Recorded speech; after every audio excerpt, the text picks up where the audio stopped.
ایک بہت مزے کی احادیث قدسی، اس میں اللہ رب العزت اپنے بندے سے گلہ کرتے ہیں۔ اللہ کہتا ہے میرے بندے، تجھے میں نے ایک پانی کے گندے قطرے سے بنایا، تجھے میں نے خون کا لوتھڑا بنایا،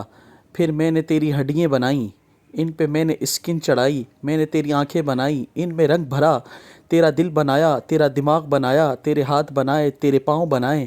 9 مہینے تجھے تیری ماں کے پیٹ میں محفوظ رکھا۔ جب تو پیدا ہونے لگا میں نے فرشتے سے کہا کہ اس کو بہت محبت سے لانا، پھر میں نے تجھے دیکھا، تیرے جسم پہ نہ لباس تھا، نہ زبان میں بولنے کی طاقت تھی، نہ ہاتھ میں پکڑنے کی طاقت، نہ پاؤں پہ چلنے کی طاقت تھی۔ اللہ کہتے ہیں وہ کون ہے جس نے تیرے ماں باپ کے دل میں تیری محبت ڈالی؟